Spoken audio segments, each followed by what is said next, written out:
Selamat datang di Si Binuang Channel. Terima kasih sudah mampir. Mari kita lanjutkan novel SSK, bagian 1181. Selamat mendengarkan. Karena planet Bak terlalu jauh dari wilayah kerajaan dan nilainya terlalu rendah, keluarga Grimm tidak membuang banyak uang, sejumlah keuangan dan sumber daya untuk membangun pusat komunikasi di sana.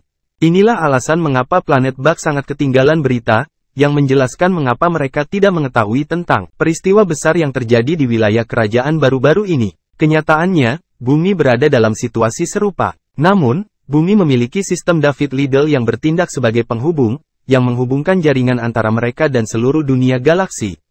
Jika tidak, bumi memerlukan dana yang sangat besar untuk membangun pusat komunikasi yang besar terhubung dengan jaringan wilayah kerajaan. Saat David menghubungkan jaringan tersebut, dia juga membatasi akses penduduk bumi terhadap apapun di luar informasi permukaan Bima Sakti.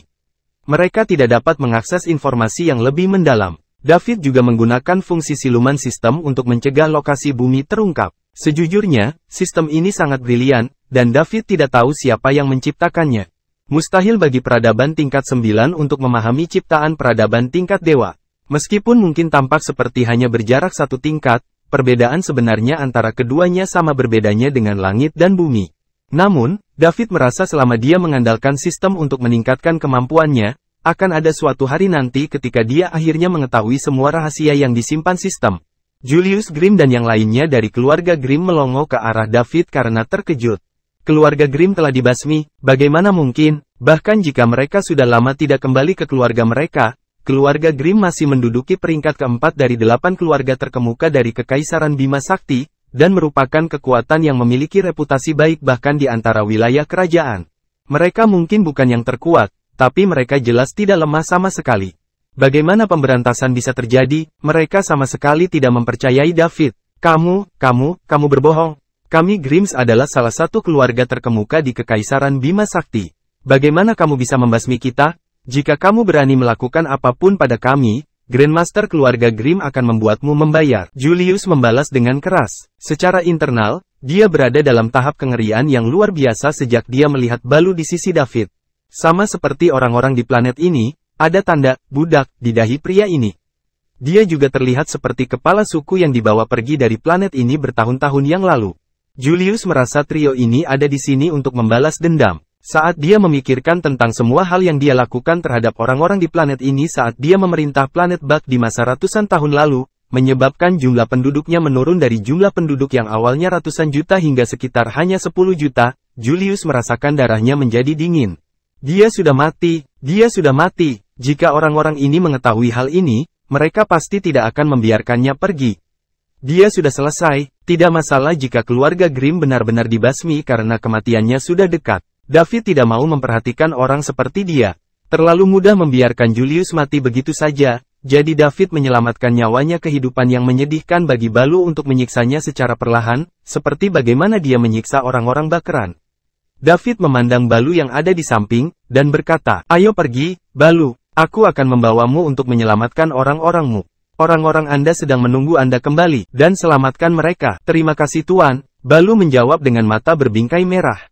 Tepat setelah itu, David membawa yang lainnya, berdua bersamanya dan pergi untuk menyelamatkan orang Bakeran. Adapun Julius dan yang lainnya, mereka dibiarkan di tempatnya. Tetapi tubuh mereka cacat total, dan mereka tidak bisa bergerak bahkan jika mereka menginginkannya. Planet Bak tidaklah besar. Dengan kekuatan pikiran David yang membantu mereka, mudah baginya untuk menemukan lokasi orang-orang tersebut. Pertama, mereka perlu membebaskan warga Bakeran yang menjadi budak di bawah kendali keluarga Grimm. Masih bersama Si Binuang Channel, mari kita lanjutkan novel SSK, bagian 1182. Kemudian, mereka akan mencari orang-orang lain yang bersembunyi di balik bayang-bayang, jauh dari kejaran keluarga Grimm. David Liddell dan 2 orang lainnya menuju perhentian pertama mereka, yaitu tambang terdekat. Planet Bak kaya akan jenis biji tertentu yang dapat diekstraksi dan dimurnikan menjadi logam bermutu rendah. Sekalipun nilainya tidak besar, volumenya bisa besar, menjadi bernilai cukup banyak. Jika tidak, keluarga Grimm tidak akan mengirimkan begitu banyak orang di sana. Tugas Julius Grimm adalah mengendalikan penduduk asli agar mereka bisa menambang biji dan memurnikannya menjadi logam. keluarga Grimm akan berada di sana untuk mengambilnya setiap beberapa dekade sekali. Tambang yang dituju David dan yang lainnya adalah tambang yang lebih besar, setidaknya ribuan warga Bakran bekerja di penangkaran sebagai budak pertambangan. Sebagai mereka baru saja mendekati tambang, mereka bisa mendengar segala macam hinaan dari keluarga Grimm. Cepat, apakah kamu tidak makan? Aku akan mematahkan kakimu jika kamu teruslah bermalas-malasan. Apa yang kamu lihat? Apakah kamu tidak punya tugas yang harus kamu lakukan? Ingin membela dia? Ya, Anda sedang mencari pemukulan? Buk, buk, buk. Aku tidak akan melakukannya lagi. Aku tidak akan melakukannya lagi. Tuan, seseorang pingsan. Sampah. Melakukan pekerjaan kecil dan mereka berani pingsan. Seret dia keluar. Lemparkan dia ke binatang buas. Jangan menghalangi. Ya Tuan. Ding, ding. Kombinasi suara omelan, jeritan kesakitan, dan dentang orang. Penambangan biji memenuhi telinga David dan dua lainnya. Mata Balu memerah saat dia gemetar karena marah. Jika David tidak ada di sisinya, dia akan menyerbu masuk dan membunuh semua orang di dalamnya. Ekspresi David juga penuh badai. Itu adalah hasil dari penanaman tanda budak. Jika bumi juga memiliki tanda budak yang ditanamkan padanya bertahun-tahun yang lalu, maka hal itu akan terjadi. Mungkin berada dalam kondisi yang mirip dengan planet Bak. Mia Concord tidak merasa emosional seperti yang lain. Dia dilahirkan di wilayah kerajaan, dan meskipun dia dilahirkan di daerah kecil, dia terbiasa melihat ketidakadilan. Seseorang hanya bisa melampaui kerumunan jika dia memiliki kemampuan dan latar belakang untuk itu. Atau yang lain, jika seseorang tinggal di lapisan masyarakat paling bawah, mereka tidak akan memiliki kemudahan. Bahkan ada beberapa arena yang diam-diam mengadakan pertandingan manusia melawan manusia hanya untuk menghibur orang kaya dan berkuasa. Kalah berarti kematian, dan mati dalam kematian yang mengerikan jauh lebih kejam dari apapun sedang terjadi di tambang. David dan yang lainnya terus berjalan ke depan dan dengan cepat dihentikan oleh dua orang suram. Siapa kalian berdua? Anda terlihat asing. Ini adalah jantung tambang. Kamu tidak bisa masuk tanpa izin guru. Tentu saja, mereka berasumsi bahwa David dan Mia adalah Grimm, karena di planet Bak, selain penduduk asli yang memasang tanda budak, itu orang-orang lainnya semuanya Grimms. Tidak ada bekas budak di dahi Mia dan David, jadi terlihat jelas. Mereka bukan salah satu penduduk asli. David mengabaikan mereka dan terus berjalan ke depan. Kedua Grimm hendak menghentikannya ketika mereka menyadari bahwa mereka tidak bisa lagi menggerakkan tubuh mereka. Bukan saja mereka tidak dapat menggerakkan tubuhnya, tetapi mereka juga tidak dapat mengucapkan sepatah kata pun. Rasanya seperti ada tangan yang meremas leher mereka. Perlahan, kedua Grimm itu kehilangan nyawanya dan terjatuh ke tanah. Saat David dan keduanya memasuki area penambangan, mereka langsung disambut dengan pemandangan banyak warga Bakran yang bekerja keras. Masing-masing dari mereka sangat kurus hingga hanya tinggal kulit dan tulang. 80% di antaranya adalah laki-laki, dan 20% di antaranya adalah perempuan. Ada juga beberapa dari mereka yang mendorong biji keluar dari lubang penambangan. Ding, ding, suara penambangan menjadi lebih jelas setelah mereka masuk. Para penambang bekerja keras sementara supervisor dari keluarga Grimm bekerja keras duduk di samping dikelilingi oleh daging dan buah-buahan. Ada wanita cantik yang melayani mereka, memijat mereka, dan memberi mereka makan. David dan keduanya juga melihat tumpukan sekitar 10 mayat ditumpuk dengan santai di atas satu sama lain. Ini mungkin para penambang yang pingsan atau meninggal hari ini. Kenyataannya, dengan kemampuan keluarga Grimm di Bima Sakti, itu sepenuhnya masuk akal untuk menyerahkan pekerjaan penambangan ke mesin. Sejak teknologi berkembang, peradaban tingkat 3 di Bima Sakti sudah sangat maju. Namun, mereka memilih menggunakan tenaga manusia untuk menghemat biaya. Lagi pula planet Bak punya begitu banyak budak, sebaiknya mereka memanfaatkannya. Kedatangan David dan dua orang lainnya menarik perhatian para supervisor. Masih bersama si Binuang Channel, mari kita lanjutkan novel SSK, bagian 1183. Namun, sebelum mereka bisa berkata apa-apa, leher David sudah patah dengan kekuatan pikirannya. Kematian mendadak para supervisor dari keluarga Grimm memicu jeritan dari wanita cantik yang melayani mereka. Pada saat yang sama, hal itu juga menarik perhatian beberapa penambang. Mereka menghentikan apa yang mereka lakukan untuk melihat pengawas yang mati, dan kemudian, David dan pasukannya. Sejak Balu menginjakan kaki di planet Bak, dia membatasi dirinya, sampai dia melihat bagaimana rasanya seperti neraka di depan matanya. Sekarang, dia bisa tidak menahan diri lagi. Inilah orang-orangnya. Dahulu kala, mereka mempunyai kehidupan yang begitu bahagia dan bebas. Namun disinilah mereka pada saat itu, tidak mengetahui apapun selain rasa sakit dan penderitaan saat mereka berjalan dengan susah payah, nyaris tidak hidup. Mereka menjalani kehidupan yang benar-benar tanpa harapan. David tidak mengatakan apapun. Dia tahu dia perlu menyerahkannya kepada Balu pada saat itu. Setelah mengatur emosinya, Balu berlutut di hadapan David dan membungkuk 3 kali. Kemudian, dia bangkit dan menghadapi orang-orang Bakeran tanpa emosi apapun di wajahnya. Selamat siang, warga Bakeran. Namaku Balu, ayahku Babu, dan dia Babu pernah menjadi pemimpin planet ini. Pada saat itu, kita semua menjalani kehidupan yang bahagia dan bebas. Tetapi, sejak sampah-sampah ini datang, hari-hari damai kita telah terganggu. Seluruh keluarga saya telah diculik, dan kami terpaksa hidup dengan susah payah menjadi budak. Sementara kalian semua ditinggalkan untuk mengurus diri sendiri. Namun, semuanya baik-baik saja sekarang. Tuan telah membunuh sekelompok sampah itu, dan saya telah diselamatkan oleh Tuan. Apa yang akan kita lakukan selanjutnya adalah membebaskan seluruh planet Bak, dan membebaskan rakyat kita. Kita harus bekerja sama untuk membangun kembali rumah kita. Kita akan kembali menjalani kehidupan damai yang pernah kita alami. Terakhir, saya ingin meminta maaf kepada semua warga Bakeran atas nama ayah saya, Babu. Dia tidak berhasil melindungi Anda dan telah menyebabkan Anda semua menjadi seperti ini. Saya minta maaf. Balu mengucapkan semua ini dengan air mata mengalir di wajahnya. Dan saat itu juga selesai, dia terjatuh ke tanah sambil berlutut. Orang-orang Bakeran, yang awalnya kehilangan semua harapan dan tidak memiliki emosi dan tanpa ekspresi memiliki cahaya menyilaukan yang bersinar dari mata mereka setelah mereka mendengar apa yang Balu katakan. Mereka bukanlah generasi Bakeranian dari ratusan tahun sebelumnya, tetapi generasi ketiga, generasi keempat setelah itu, dan beberapa di antaranya adalah generasi keenam atau generasi ketujuh setelah itu. Karena kekurangan gizi dalam jangka panjang dan bekerja tanpa batas waktu, orang-orang ini menderita banyak penyakit, rentang hidup yang pendek. Namun, hal ini tidak menghentikan mereka untuk mengetahui kejayaan planet Bak di masa lalu, karena diwariskan dari mulut ke mulut dari generasi ke generasi. Planet Bak dulunya seperti surga. Mereka tidak mengalami penindasan, tidak ada perkelahian, dan tidak ada kerja paksa tanpa memandang waktu. Mereka tidak pernah tahu jenis gaya hidup yang dimiliki orang Bakeran di masa lalu karena belum pernah mereka alami itu sebelumnya. Itu hanyalah mimpi bagi mereka. Mereka hanya bisa membayangkannya. Apakah mereka akhirnya menunggu cukup lama untuk melihat impian mereka terwujud? Semua pekerja meletakkan peralatan mereka, berlutut, dan menangis. David membawa Mia bersamanya saat mereka berjalan pergi. Dia tahu orang-orang ini pernah mengalami menahan semuanya terlalu lama, dan mereka harus mengeluarkan semuanya. David dan pasukannya membutuhkan waktu beberapa hari untuk melewati setiap ranjau planet Bak. Jumlahnya ribuan. Wilayah penambangan yang lebih kecil berpenduduk beberapa ratus orang, sedangkan wilayah penambangan yang lebih besar, daerah tersebut memiliki puluhan ribu orang. Secara total, mereka membebaskan jutaan orang-orang Bakeran. Sepanjang perjalanan mereka menemukan bahwa seluruh planet Bak dipenuhi sampah, mayat di mana-mana. Sepertinya mereka sedang berjalan melewati neraka. Banyak pekerja yang meninggal, setelah itu jenazahnya dikebumikan dibuang sembarangan, membuat binatang buas untuk berpesta pora, dan di sana tulang dan mayat berserakan di mana-mana.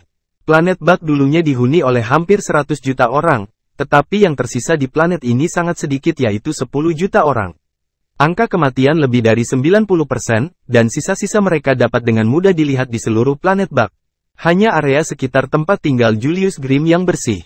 Melihat ke pemandangan yang mengerikan di hadapan mereka, tidak hanya David dan Balu yang terkejut, bahkan hati Mia bergetar. Salah satu dari mereka senang karena bumi lolos dari nasib seperti itu. Yang lainnya terperangah. Ini semua adalah bangsanya. David tidak menunjukkan belas kasihan kepada pengawas kejam dari keluarga Grimm. Segera sesampainya di suatu lokasi, hal pertama yang dilakukannya adalah mengurus pengawas. Setelah membebaskan para budak, mereka pergi mencari orang lain yang ada di dalam persembunyian. Jumlah mereka cukup banyak, dan hampir semuanya bersembunyi di kedalaman hutan. Jika keluarga Grimm ingin menemukan orang-orang ini, tidak akan sulit bagi mereka. Masih bersama si Binuang Channel, mari kita lanjutkan novel SSK, bagian 1184. Itu satu-satunya alasan mengapa mereka tidak melakukan pekerjaan budak tambang. Jika mereka semua ditangkap, tidak akan lama sampai tidak ada lagi yang tersisa bekerja di pertambangan. Hanya ketika orang-orang ini selamat, barulah mereka dapat terus memiliki keturunan, di mana pada saat itu keluarga Grimm akan mempunyai persediaan budak yang tiada habisnya untuk bekerja di tambang. Awalnya Julius Grimm tidak menyadari masalah ini sehingga menyebabkan jumlah warga Bakeran menurun drastis. Dia perlahan menyadari pengaruh masalah ini setelah beberapa waktu. Jika tidak ada seorang pun yang tersisa di planet Bak, mereka pasti akan dipanggil kembali ke keluarga Grimm, dan kehidupan seperti surga seperti yang mereka tahu akan berakhir. Inilah alasan mereka mengembangkan strategi seperti ini. Jika mereka membiarkan kaum Bakranian yang bersembunyi berkembang biak, padahal tidak ada seorang pun yang tersisa untuk bekerja tambang, yang perlu mereka lakukan hanyalah mencabut satu atau dua kelompok orang tempat persembunyian mereka untuk melanjutkan pekerjaan. Keluarga Grimm mengulangi hal ini berkali-kali, berhasil memperpanjang hari-hari surga mereka. Setelah membebaskan semua budak, David dan keduanya menghela nafas lega. Melihat karena yang lain tidak lagi mendesak setelah mengetahui hal itu, paling tidak, mereka tidak akan berada dalam bahaya. David dan yang lainnya juga bersiap untuk melanjutkan misi pencarian mereka setelah istirahat malam. Saat David kembali ke galaksi warship-nya, perangkat komunikasinya tiba-tiba berbunyi. Ring, itu adalah pesan dari Putri Astrid. Meskipun planet Bug tidak dapat terhubung ke jaringan wilayah kerajaan, David membawa sistem itu bersamanya. Dia mampu mengabaikan jarak sepenuhnya. Tidak peduli di mana dia berada, dia dapat terhubung ke jaringan. Sedangkan untuk Astrid Barlowe, David telah memutuskan untuk berusaha sekuat tenaga menjaga jarak, dan tidak terlalu banyak berinteraksi dengannya. Ini karena dia mengetahui hal itu Astrid Barlowe mulai menyukainya. Jika mereka terus berinteraksi, itu akan menimbulkan banyak masalah di kemudian hari. Isu utamanya adalah identitas Astrid yang sangat unik. Sebagai satu-satunya putri kesayangan Kaisar Nimbus, jika memang ada terjadi di antara mereka berdua, masalahnya akan beragam. David tidak perlu takut pada siapapun, apalagi dengan kemampuannya saat ini. Tapi dia masih tidak terlalu suka menjadi pusat perhatian, dan menjadi pusat perhatian seluruh Bima Sakti. Status hubungannya saat ini sangat rumit, dan semakin rumit. Menyelidikinya akan semakin rumit. Pada titik ini, dia tidak tahu bagaimana dia akan menangani semua itu. Jika dia menambahkan putri lain ke dalam campuran, bukankah itu sama dengan dia menggali kuburnya sendiri? Sambil menggelengkan kepalanya, David membuka pesan itu. Astrid, di mana kamu sekarang? David, saya tidak berada di wilayah kerajaan saat ini. Saya sangat jauh. Apa yang bisa saya melakukannya untuk Anda, Yang Mulia? Astrid, oh, urusanmu masih belum selesai. David, tidak. Mungkin masih memerlukan waktu yang sangat lama. Jika ada yang bisa saya bantu Anda ikut, silakan mengatakannya, Yang Mulia. Astrid, David, 3 bulan dari sekarang, Ayah akan mengadakan jamuan kenegaraan di planet Royal, dan sebagainya. Kekuatan berbeda dari Bima Sakti akan hadir dalam perayaan tersebut. Saya ingin mengundang Anda ikut serta. Apakah Anda bersedia? Di planet Royal jauh sekali, Astrid Barlowe duduk di kamarnya, menatap dengan gugup di perangkat komunikasinya setelah dia mengirim pesan. Dia memang begitu khawatir David akan mengatakan bahwa dia tidak punya waktu. Butuh waktu lama baginya untuk menemukan alasan untuk mengundang David ke planet Royal. Masih bersama si Binuang Channel, mari kita lanjutkan novel SSK, bagian 1185. Jika dia menolaknya, apa yang harus dia lakukan? Apakah dia benar-benar harus meminta ayah turun tangan secara pribadi, dan menangkapnya? Jadi dia akan menjadi suaminya? Tidak, mustahil. David melihat pesan Astrid dan terdiam. Kaisar Nimbus telah merencanakan perjamuan kenegaraan di planet Royal 3 bulan dari sekarang. Semua kekuatan Bima Sakti di sana untuk merayakannya. Apakah perjamuan kenegaraan kekaisaran Bima Sakti tidak hanya terjadi sekali dalam 1 dekade? Ini belum waktunya, kan? Selain itu, ini bukanlah sebuah kesempatan besar untuk dihadiri oleh semua kekuatan di Bima Sakti. David secara naluriah merasa bahwa perjamuan kenegaraan ini lebih dari yang terlihat pada awalnya. Itu mungkin terkait dengan para pendosa Sang Ruil. Namun, apa hubungannya dengan dia? Mengapa Astrid Barlowe mengundangnya? David memikirkannya lebih lanjut, dan dia secara kasar memahami rencana Astrid.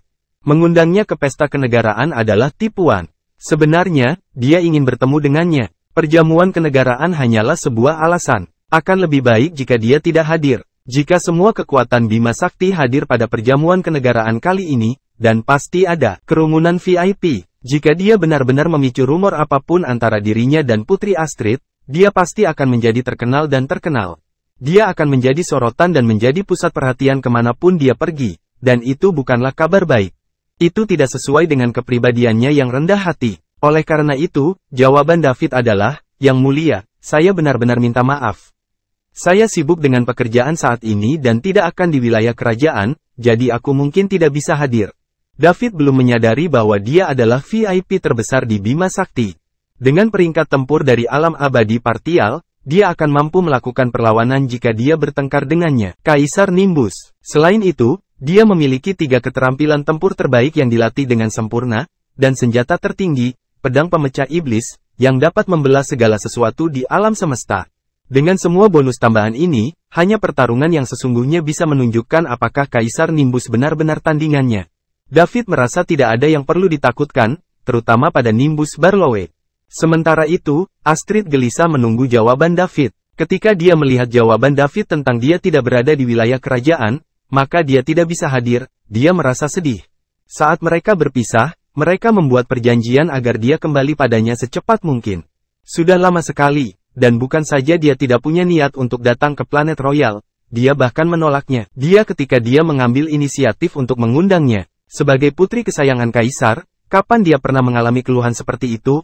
Air mata Astrid mengalir deras seperti bendungan jebol. Butuh beberapa saat baginya untuk mengeluarkan semuanya, dan ketika dia akhirnya mengeringkan air matanya, dia merasa tidak bisa menyerah begitu saja. Dia harus berjuang untuk kebahagiaannya. Jika David tidak ingin bertemu dengannya, dia akan mengubah pendekatannya. Setelah memikirkannya, Astrid akhirnya menemukan alasan lain yang sah. David, aku sudah memberitahu ayah dan ibu tentang kamu yang menyelamatkanku, dan mereka ingin kamu menghadiri perjamuan kenegaraan agar mereka bisa berterima kasih. Karena telah menyelamatkanku, dan mereka ingin bertanya lebih banyak tentang situasi para pendosa Sangruil. Anda telah melawan mereka, begitu juga Anda harus lebih menyadari gaya bertarung mereka. Kali ini, para pendosa Sangruil bermitra dengan klan ular berkepala 9 dan bergabung kedua gen mereka. Ini akan menjadi ancaman besar bagi penduduk Bima Sakti, jadi ayah dan yang lainnya mencoba mencari cara untuk melawannya. Bisakah Anda mengesampingkan sementara pekerjaan yang Anda miliki dan melakukan perjalanan ke sini? Setelah selesai mengetik, dia mengirimkannya dan diam-diam menunggu hasilnya. Kali ini, dia tidak lagi cemas seperti sebelumnya. Astrid yakin David tidak akan menolaknya kali ini, karena itu menyangkut keselamatan masyarakat seluruh Bima Sakti. Selain itu, apa yang dia katakan secara teknis tidak salah. Kali ini, para pendosa Sangruil bermitra dengan klan ular berkepala 9, dan ini bisa menjadi bencana bagi masyarakat Bima Sakti. Jalan, masih bersama si Binuang Channel. Mari kita lanjutkan novel SSK. Bagian 1186. Klan ular berkepala 9 adalah salah satu klan terkuat di antara binatang galaksi yang suka memangsa manusia. Akan merepotkan jika mereka mengganggu Bima Sakti. Bahkan ayah dan saudara laki-lakinya pun bisa berada dalam bahaya. David selesai membaca pesan Astrid. Persis seperti yang dia duga. Dia tahu Sangruil Sinners merencanakan sesuatu yang tidak baik ketika mereka menyerang Putri Astrid. Kalau tidak, mereka tidak berani bertindak terang-terangan. Spekulasinya terbukti benar, bahkan kekaisaran pun merasakan bahayanya. Sangruil Sinners sepertinya telah menemukan partner yang kuat, jadi mereka ingin kembali, bahkan segala sesuatu yang pernah menjadi milik mereka. Jika menyangkut klan ular berkepala 9, selain apa yang dimiliki David mendengar dari Astrid, dia juga mempelajarinya dari Kamar Meteor. Namun, dia tidak belajar banyak tentang mereka. Kamar Meteor membutuhkan harta surga dan bumi lainnya sebagai gantinya. Galaksi dolar sebagai imbalan atas informasi mendalam. David tidak bisa memberikannya. Apakah dia akan menukarnya dengan pedang pemecah iblis? Dia tidak sebodoh itu. Dia tidak akan melakukan ini kecuali dia kehilangan akal sehatnya. Itu adalah senjata yang mampu membantai segala sesuatu di alam semesta. Tidak mungkin dia menggunakan sesuatu yang membuatnya lebih kuat ditukar dengan sesuatu yang tidak berguna. Dia membeli informasi dari Meteor Chamber untuk mendapatkan poin mewah. Karena dia tidak bisa membelinya, tidak perlu melakukan transaksi apapun. Oleh karena itu, dia hanya mendapatkan informasi dasar tentang 9 kepala ular. Dia hanya tahu bahwa mereka adalah orang kuat yang memakan ras. Namun, mereka tidak berada di galaksi Bima Sakti, melainkan galaksi Beast. David tidak tahu seberapa kuat ras ini dan apakah sekuat itu. Alam abadi. Karena Sangruil Sinners dan klan ular berkepala 9 bekerja sama, mereka pasti sudah membuat kesepakatan satu sama lain. Jika Sangruil Sinners menjatuhkan kekaisaran dan menguasai Bima Sakti, mereka memberikan kesepakatan itu. Banyak orang dari Bima Sakti akan mati dan menjadi makanan klan ular berkepala 9. David tidak ingin menjadi orang yang suka ikut campur, tapi bagaimanapun juga dia adalah manusia. Dia tidak bisa berdiri melihat orang-orang di Bima Sakti menjadi makanan ras lain. Dia akan melupakannya jika dia tidak mampu. Namun, dia memiliki kekuatan untuk menghentikannya, jadi dia tidak bisa hanya berdiam diri dan menonton. David, yang mulia, tidak perlu berterima kasih kepada saya. Karena kita berteman, jangan sebutkan. Tapi karena itu ada hubungannya dengan Sangruil Sinners dan kesepakatan klan ular berkepala 9, aku punya beberapa pendapat dalam hal ini seperti yang telah kukonfrontasi mereka sebelumnya. Jangan khawatir, Saya akan berada di planet Royal dalam 3 bulan. Air mata Astrid berubah menjadi senyuman setelah menerima pesan dari David. Dia tahu David akan mengatakan ya, apapun alasannya datang ke planet Royal, selama itu tidak masalah karena dia ada di sini. Astrid, David, kamu sangat berprinsip. Saya berterima kasih untuk ayah dan orang-orang Bima Sakti yang baik. David, yang mulia, jangan sebutkan itu. Saya juga manusia. Tentu saja, saya tidak ingin melihat ras kuat lainnya menyerang tanah air kita. Terutama jika itu adalah ular berkepala 9 yang memangsa manusia. Saya tidak akan menolak selama aku bisa membantu. Astrid, terima kasih banyak, David. Saya akan menunggu kedatangan Anda di planet Royal pada 3 bulan. David, oke, sampai jumpa 3 bulan lagi. Astrid akhirnya terlihat ceria setelah mengirim pesan David. David akhirnya setuju. Dia akan berada di planet Royal dalam 3 bulan, dan saya akan menemuinya. Kemudian, namun, Astrid kemudian terlihat sedikit tertekan. Masih ada 3 bulan lagi, masih bersama si Binuang Channel. Mari kita lanjutkan novel SSK, bagian 1187. Bagaimana saya bisa menghabiskan waktu lebih cepat, kalau saja waktu bisa dipercepat? Saat Astrid frustrasi, seseorang memasuki kamar tidurnya. Hanya satu orang di Bima Sakti yang akan masuk ke kamar Putri Astrid tanpa mengetuk. Orang itu adalah ibu kandung permaisuri Gamora Astrid. Dia satu-satunya orang yang bisa melakukan itu. Bahkan Kaisar Nimbus pun perlu mengetuk pintu sebelum masuk. Bagaimanapun, putrinya sudah dewasa sekarang. Lupakan yang lain. Tidak ada seorang pun yang akan melakukannya kecuali mereka memiliki keinginan mati. Apa yang ada dalam pikiranmu, putriku sayang? Gamora mendatangi Astrid dan berbisik di telinganya. Ah, Astrid dikejutkan oleh suara yang tiba-tiba itu. Ibu, kamu membuatku takut sekali, kata Astrid sambil menggembungkan pipinya. Anda bahkan tidak akan tahu ada seseorang di ruangan itu jika saya tidak berbicara. Bagaimana berbahayakah itu? Bagaimana jika ada orang jahat yang datang ke sini? Astrid memutar matanya. Ibu, ini kamar tidurku. Tidak seorang pun kecuali Anda yang berani melakukan masuk dengan sangat pelan tanpa mengetuk pintu. Baiklah, saya minta maaf. Katakan padaku apa yang ada dalam pikiranmu. Kamu begitu asyik dengan pikiranmu. Tidak ada. Apakah kamu memikirkan tentang anak David itu lagi? Tidak, bukan aku. Kamu terlihat gugup, dan kamu mengatakan kepadaku bahwa kamu tidak gugup. Sudahkah Anda mengundang David ke perjamuan kenegaraan 3 bulan lagi? Tanya Gamora. Dia khawatir David adalah jebakan. Oleh karena itu, dia perlu memastikan identitas David secepatnya. Akan lebih baik jika mereka mencegat David di luar jika mereka tahu di mana David berada.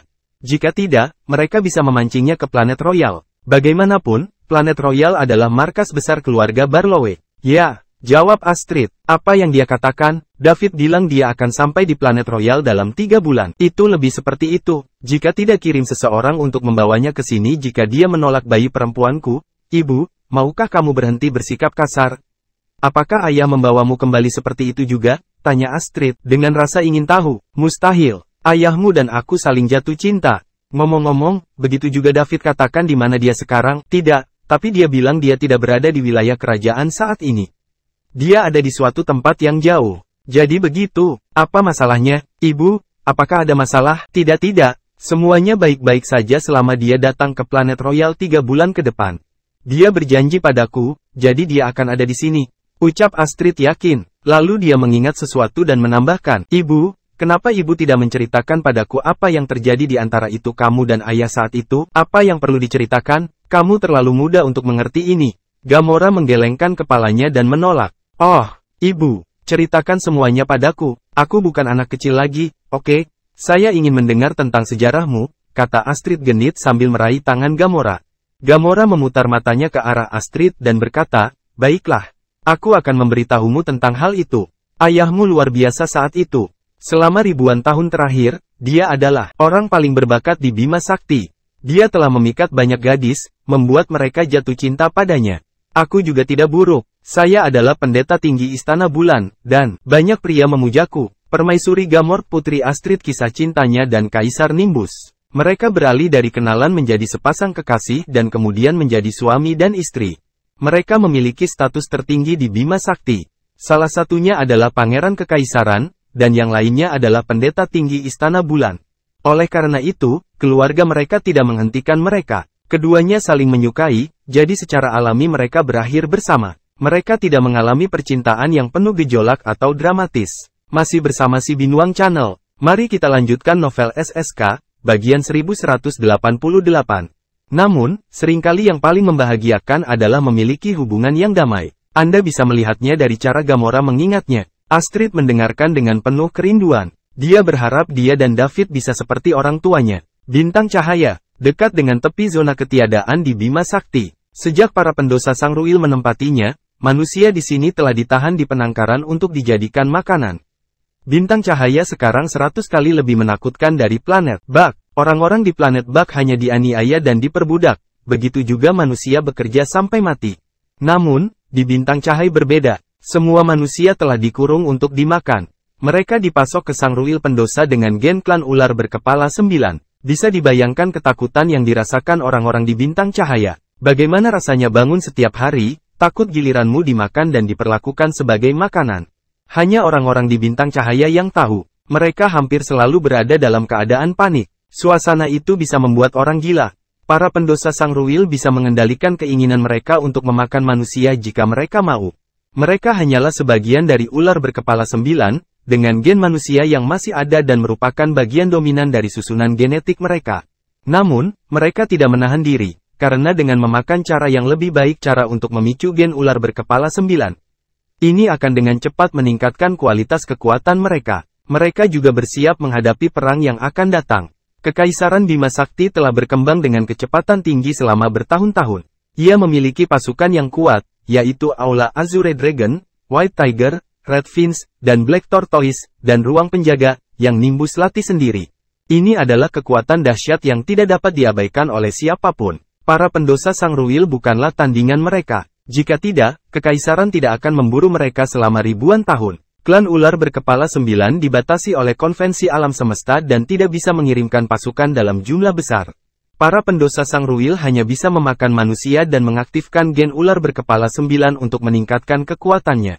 Dalam perang besar yang melibatkan Stellar Civilization Galaxy, orang terkuat akan memainkan peran yang menentukan.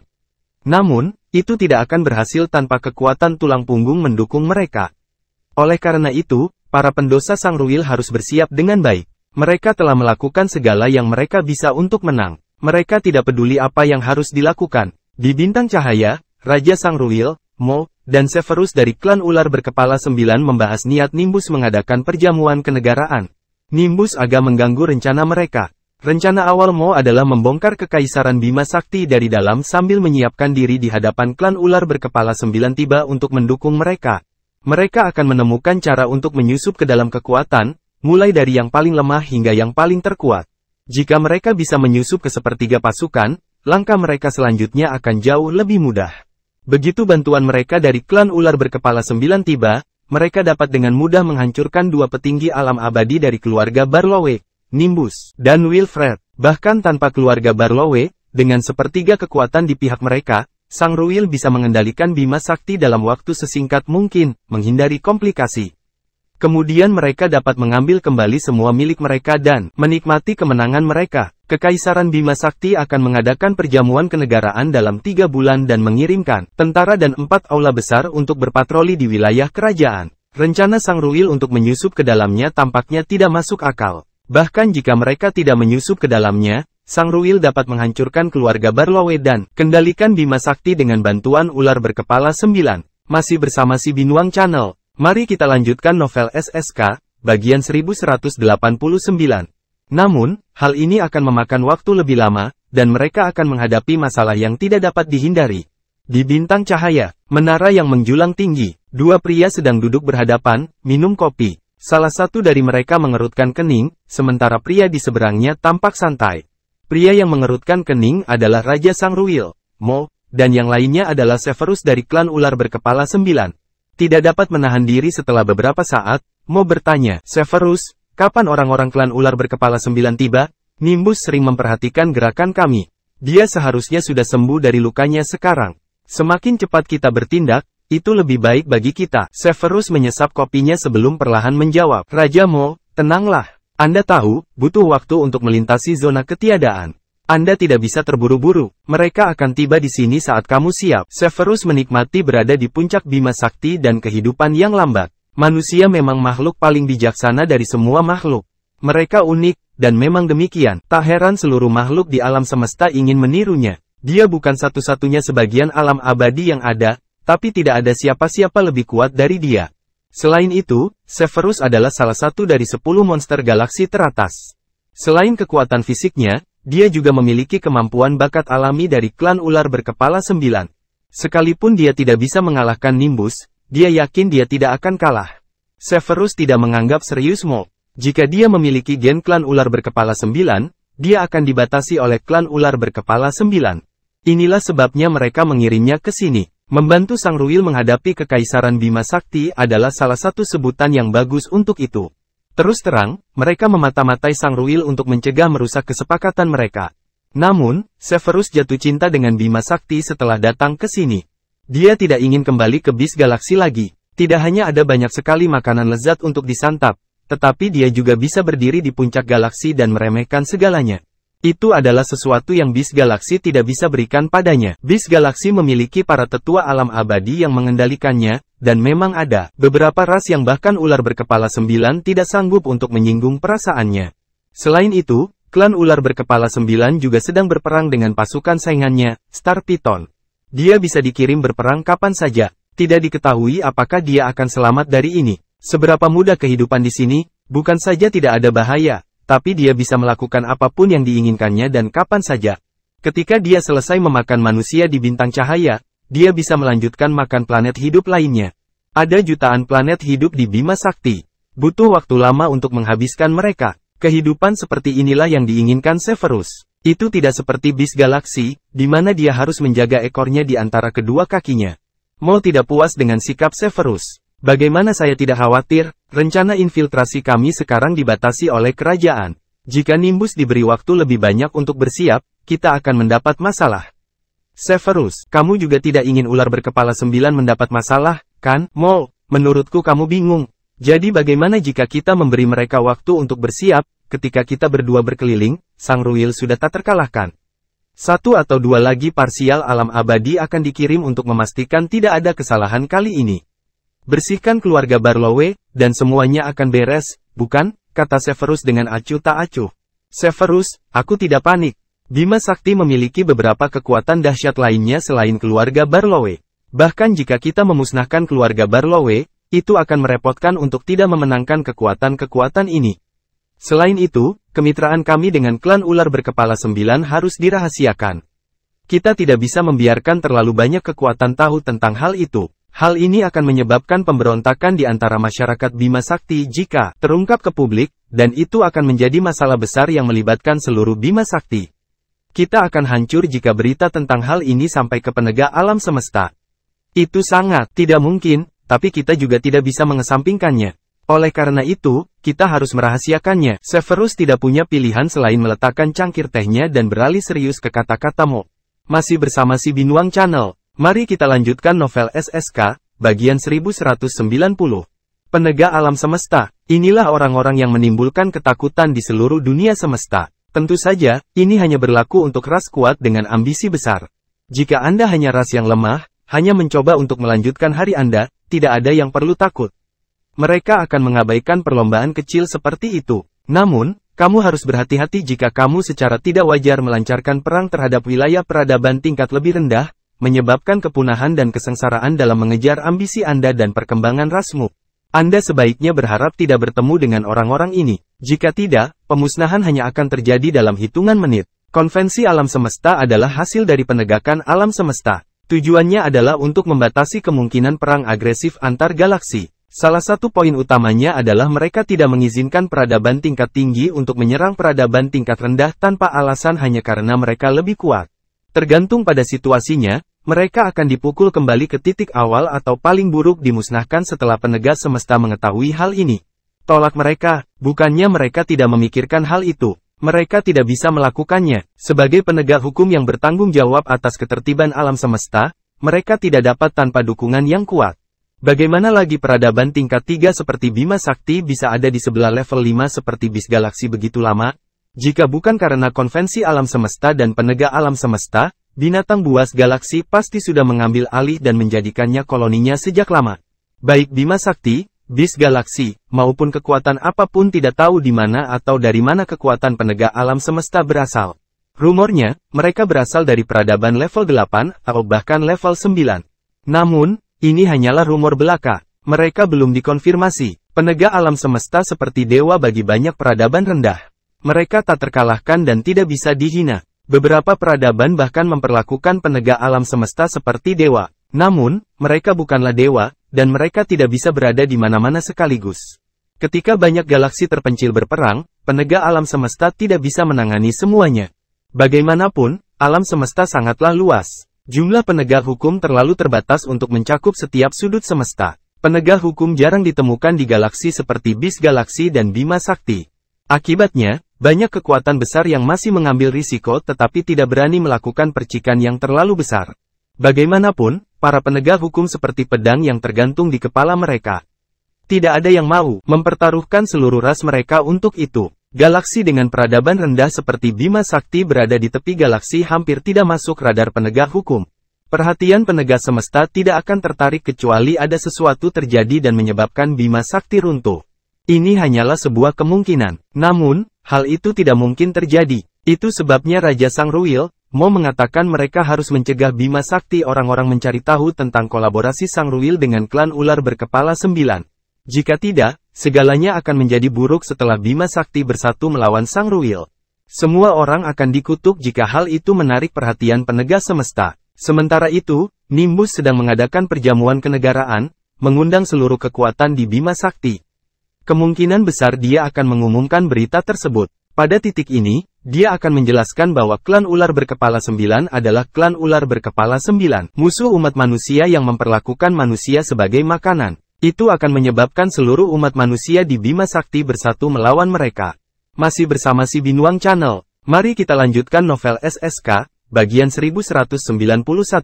Inilah sebabnya Mo sangat gugup. Severus juga telah menemukan jawabannya. Dia harus menemukan cara untuk menghentikan perjamuan kenegaraan yang akan diadakan Nimbus di planet Royal dalam 3 bulan. Klan ular berkepala 9 sangat suka memakan manusia. Itu adalah naluri mereka, dan itu bisa membuat mereka tumbuh lebih cepat. Oleh karena itu, ada perbedaan yang tidak dapat didamaikan antara kedua ras tersebut. Jika semua orang di Bima Sakti mengetahui bahwa klan ular berkepala 9 bekerja sama dengan Sangruil, tidak ada keraguan bahwa mereka akan bersatu untuk bertarung melawan mereka. Pada saat itu, meskipun mereka benar-benar mampu memenangkan pertarungan, itu tetap saja terjadi. Tidak akan mudah. Selain itu, Severus takut dia akan menarik perhatian penegak alam semesta. Dia belum pernah melihat sekelompok orang yang sulit ditangkap itu. Namun, hal itu tidak berhenti. Klan ular berkepala 9 karena takut pada mereka. Karena saudaramu mengatakannya seperti itu, saya akan menggunakan teknik rahasia garis keturunan untuk itu. Mendesak mereka untuk bergegas ke sini. Jika perwakilan klan mereka tidak bisa tiba di sini 3 bulan, aku akan pergi ke planet Royal bersamamu dan melihat apa yang terjadi di keluarga Barlow dapat, kata Severus dengan nada serius. Memang, saat seseorang mendengar nama penegak alam semesta, bahkan salah satunya klan terkuat, klan ular berkepala 9, akan ketakutan. Mau diam-diam mencibir, inilah yang dia inginkan. Dia harus melenyapkan keluarga Barlow secepat mungkin dan mendapatkan segalanya terkendali. Selain itu, dia belum bisa mengungkap klan ular berkepala 9. Sebagai penguasa yang pernah menaklukkan Bima Sakti sebelumnya, Mo pasti sudah tahu kalau rencananya untuk bekerja sama dengan klan ular berkepala 9 terungkap, dia akan segera menjadi orang berdosa di Bima Sakti dan semua orang akan melihatnya sebagai musuh. Namun, tidak ada yang bisa mereka lakukan. Jika dia tidak mencari bantuan asing, Sangruil perlahan akan tenggelam di sungai sejarah. Inilah yang tidak akan pernah ditolerir oleh Mo. Dia tidak bisa membiarkan Sangruil pergi selamanya saat dia memimpinnya. Itu sebabnya dia memilih untuk melakukan tindakan sembrono dan melakukan ide paling gila ini. Jika gagal, tidak ada lagi yang bisa dia minta. Itu hanya akan mempercepat jatuhnya Sangruil. Jika berhasil, Sangruil akan menjadi penguasa Bima Sakti. Sekali lagi, ketika saatnya tiba, yang harus dia lakukan hanyalah membuat daratan di dekat Bis Galaksilah area terlarang dan berikan secara diam-diam kepada klan ular berkepala 9. Tidak ada yang tahu tentang ini. Keluarga Labate masih bisa menjadi keluarga kerajaan Bima Sakti. Itu adalah harga yang sangat mahal yang harus dibayar. Namun, hal itu masih bisa diterima. Dia memiliki klan ular berkepala 9 yang mendukungnya, sehingga Mo tidak menemukan alasan mengapa ini akan gagal. Dia hanya akan gagal jika dia secara tidak sengaja memperingatkan penegak alam semesta. Namun, kemungkinan terjadinya hal ini sangat kecil. Jika ternyata memang seperti itu, maka seperti itulah akhir Sang Ruil. Mo juga tidak perlu mengeluh. Ini adalah hal gila terakhir yang dilakukan oleh raja suatu negara yang akan jatuh. Saya merasa tenang mendengar Brother Severus mengatakan ini. Kita semua berada dalam kondisi perahu yang sama. Sekarang, tidak ada manfaat apapun bagi kita jika kapalnya terbalik. Itu sebabnya kita harus menghentikan Nimbus menyelenggarakan perjamuan kenegaraan dan melenyapkan semua risiko yang mungkin membuat rencana tersebut gagal. Mo akhirnya tersenyum. Senang bekerja sama denganmu. Saya harap saudara Mo dapat menepati janjinya setelah kita berhasil. Jika tidak, akan sulit bagiku untuk menjelaskannya kepada klanku. Jangan khawatir, saudara Severus. Saya harus memiliki kemampuan untuk melakukannya meskipun saya berubah pikiran. Bukankah begitu? Haha. Keduanya berbicara satu sama lain sebentar. Setelah itu, Severus menyuruh Mo pergi. Kemudian, dia menggunakan darahnya untuk melakukan teknik rahasia dan menghubungi pemimpin klan ular berkepala 9. Perangkat komunikasi tidak mampu membentuk koneksi antar kedua-dua galaksi.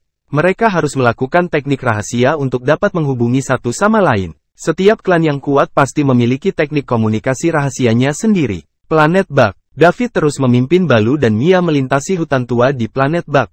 Mereka mencari orang-orang bakeran yang bersembunyi di kegelapan. Mereka segera tiba di tempat yang gelap. David mengulurkan tangan dan memberi isyarat kepada keduanya. Orang di belakangnya untuk berhenti. Masih bersama si Binuang Channel. Mari kita lanjutkan novel SSK, bagian 1192. Markas tersembunyi Bakranian berada tepat di depan. Dari mereka, itu lebih besar dari pangkalan lain yang tersebar di seluruh planet ini. Setidaknya jumlahnya ratusan ribu. Area yang ditempati juga jauh lebih besar. Balu, ada markas Bakrania di depan kita. Sebagai kepala planet Bug, lebih baik kamu yang memimpin, kata David sambil berbalik.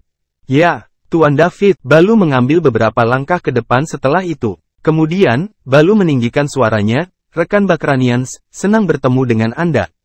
Aku Balu, putra Babu, mantan kepala planet Bug. 300 tahun yang lalu, planet Bug mengalami peristiwa bencana. Saya dan keluarga saya diusir dari planet ini. Saya akhirnya berhasil kembali ke sini hari ini.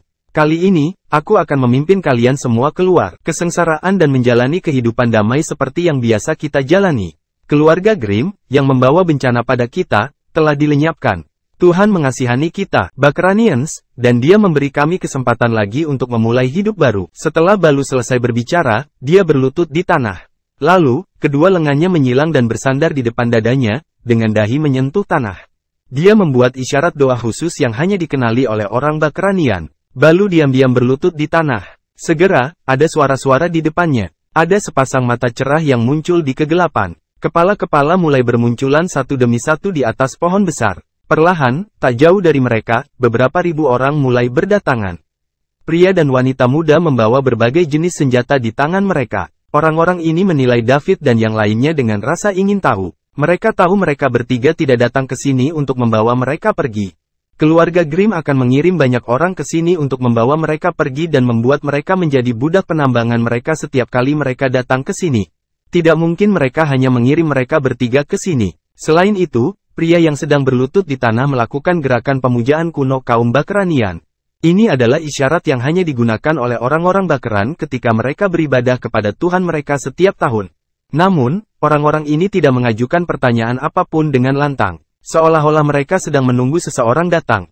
David dan Mia juga tidak berkata apa-apa. Setelah beberapa saat, kerumunan di depan mereka bubar dan membuka jalan. Seorang lelaki tua berambut abu-abu yang bersandar pada tongkatnya berjalan terlatih-tatih menuju mereka. Orang tua itu baru saja muncul, dan dia bertanya dengan tidak sabar, "Siapa? Siapa? Siapa Balu?" Balu mendengar suara lelaki tua itu. Baru kemudian dia mengangkat kepalanya. Dia memandang lelaki tua itu dan menjawab, "Saya Balu." Orang tua itu melihat tanda budak di dahi Balu dan segera datang maju untuk membantu Balu berdiri. Apakah kamu benar-benar Balu, putra Babu?" Orang tua bertanya dengan nada penuh antisipasi. "Ya, saya Balu, ayahku Babu," jawab Balu. "Balu kecil, apakah kamu masih mengingatku? Saya Utopia." Lelaki tua itu memandangnya dengan matanya yang berlinang air mata. "Utopia?" Balu mencoba mengingat. Bagaimanapun, 300 tahun telah berlalu sejak ini. Tiba-tiba, hal itu datang padanya. Dia melebarkan matanya, dan bertanya dengan suara keras, "Paman Utopia?" Ya, ini aku." Orang tua itu menjawab dengan penuh semangat. "Paman Utopia, kamu masih hidup?" Saya pikir semua orang sudah mati. Saya tidak percaya kamu masih hidup. Itu hebat, Ishak. Balu menjadi emosional dan tiba-tiba mulai menangis di depan semua orang. Utopia adalah perwira umum ayahnya saat itu. Dia juga seseorang yang dekat dengan Balu. Hanya saja itu sudah lama sekali. Penampilan Utopia telah banyak berubah, dan Balu tidak mengenalinya. Sulit bagi Balu untuk menahan emosinya saat bisa bertemu dengan seseorang yang dia sukai setelah 300 tahun. Namun, hanya butuh beberapa saat sebelum dia terdiam. Saya seharusnya sudah mati. Masyarakat kita tidak dapat melihat harapan apapun untuk masa depan. Dia benar-benar membuatku kesal, seru Utopia. Paman Utopia, ini pasti sulit bagi Anda. Tidak apa, Balu kecil, pasti lebih sulit bagimu selama ini. Ayo, pergi. Ayo pergi ke tempat lain dan ngobrol. Utopia hendak membawa Balu lebih jauh ke dalam hutan setelah itu. Oke, setelah Balu menjawabnya, dia berbalik dan menatap David. Tuan David, silakan ikuti saya. David tersenyum dan mengangguk. Ia merasa senang Balu bisa bertemu kembali dengan seseorang yang dikenalnya. Pada saat yang sama, hal itu mengingatkan David pada orang-orang yang menunggunya kembali ke bumi. Dia harus menyelesaikan semuanya secepat mungkin. Kemudian, dia akan kembali ke bumi. Masih bersama si Binuang Channel. Mari kita lanjutkan novel SSK, bagian 1193. Itulah satu-satunya tempat di mana David merasa seperti di rumah sendiri. Orang tua itu dan Balu menuju lebih jauh ke dalam hutan. David dan Mia mengikuti mereka. Jalan setapak itu agak gelap karena rindangnya kanopi dedaunan pepohonan yang menjulang tinggi. Namun, hal itu tidak mempengaruhi David. Siang dan malam sepertinya tidak ada bedanya setelah dia sampai wilayah ini. Dia memiliki kekuatan pikiran untuk mendukungnya. Dia bahkan bisa melihat dengan jelas seekor semut di bawah daun pohon. Mia mengikuti dari belakang David. Setelah mereka melintasi terowongan yang gelap, segalanya perlahan mulai terlihat terang. Sepanjang perjalanan, mereka melihat pepohonan di sekitar mereka penuh dengan warga Bakranian berdiri di puncak pohon. Mereka semua memandang David dan Mia dengan rasa ingin tahu. Di planet ini, selain kaum Bakranian yang memiliki tanda budak di dahi mereka hanya melihat orang-orang yang dikirim oleh keluarga Grimm yang mengambil mereka pergi dan menjadikan mereka budak pertambangan. Orang-orang itu galak. Tidak ada bekas budak di dahi David dan Mia, dan memang tidak sama galaknya, seperti keluarga Grimm. Mereka cantik. Mereka belum pernah melihat makhluk seindah ini di planet Bak. Itulah sebabnya David dan Mia menarik perhatian seluruh warga Bakranian. Mereka terus berjalan beberapa saat. Orang tua itu dan Balu berhenti di bawah pohon raksasa. Pohon raksasa itu tampak memiliki diameter setidaknya 7 hingga 8 meter. Bagian dalam pohon telah dikosongkan, dan terdapat tangga di dalamnya. Bisa menaiki tangga dan berjalan menuju rumah pohon di puncak pohon. Orang tua itu membawa Balu ke pohon. Kemudian, mereka menaiki tangga. David dan Mia juga mengikuti mereka hingga ke pohon. Adapun orang Bakeran yang berada di belakang mereka hanya bisa berhenti di luar pohon. Mereka tidak diizinkan masuk tanpa izin. Mereka terus naik. Beberapa menit kemudian, David memasuki rumah pohon di puncak pohon. Perabotan di rumah itu sederhana. Ada meja bundar kayu yang dikelilingi belasan kursi kayu. Di sana ada beberapa meja persegi kecil di sampingnya. Setiap meja memiliki 2 kursi di sebelahnya, dan 1 set cangkir teh di atasnya. Orang tua itu berjalan menuju meja persegi kecil dan duduk di kursi. Lalu dia berkata, "Duduklah." David dan yang lainnya merasa seperti di rumah sendiri. Mereka duduk di kursi di sampingnya. "Balu, siapa mereka?" Orang tua itu bertanya setelah mereka berempat duduk. "Paman Utopia, mereka adalah penyelamat planet Bak. Tanpa mereka, hari ini akan terasa seperti ini. Tidak pernah datang untuk kita, warga Bakran." Balu memandang David dan menjawab, dengan penuh syukur. "Oh, apa yang telah terjadi?" Orang tua itu bertanya-tanya. Setelah itu, Balu mulai menceritakan kisahnya. Semuanya dimulai saat keluarganya dibawa pergi. Mereka menjadi budak dan bekerja melayani keluarga Grimm selama beratus tahun.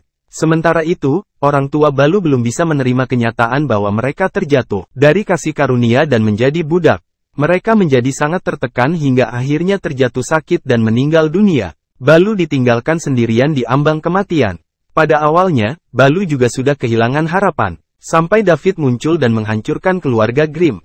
Dia menyelamatkan Balu dan mengikutinya kembali ke planet Bak. Dia terus menyelamatkan warga Bakeran yang diperbudak oleh keluarga Grimm. Dapat dikatakan bahwa tanpa David, kaum Bakranian akan mati perlahan dan punah setelah ratusan atau ribuan tahun. "Balu, apa yang kamu katakan? Keluarga Grimm di planet ini telah terbunuh? Semua budak pertambangan telah dibebaskan?" Orang tua itu meraih tangan Balu dan bertanya, dengan penuh semangat, "Ya, Paman Utopia, Bukan hanya anggota keluarga Grimm yang ada di planet ini tersingkir, tapi seluruh keluarga Grimm dimusnahkan oleh Tuan David. Dari hari ini, dan seterusnya, planet Bug menjadi milik kita. Masih bersama si Binuang Channel. Mari kita lanjutkan novel SSK, bagian 1194. Kita bisa menjalani kehidupan damai yang kita miliki 100 tahun yang lalu, dan tidak akan ada lagi yang mengganggu kami, kata Balu sambil menangis menggenang di matanya. Apakah ini benar? Ya, itu benar, Paman Utopia, kamu bisa mengikutiku ke sana dan melihatnya sendiri. Hahaha, keadilan telah ditegakkan. Saya pikir, warga Bakeran tidak akan pernah bisa berdiri lagi selama sisa hidup kita. Saya tidak akan pernah bisa mati dengan tenang mengetahui hal itu. Aku tidak menyangka keluarga Grimm akan membayar untuk hal-hal yang mereka lakukan begitu cepat.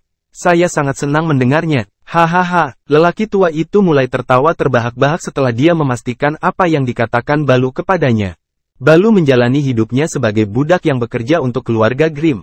Apakah itu warga Bakeran yang tersisa di planet Bug tidak diperbudak juga?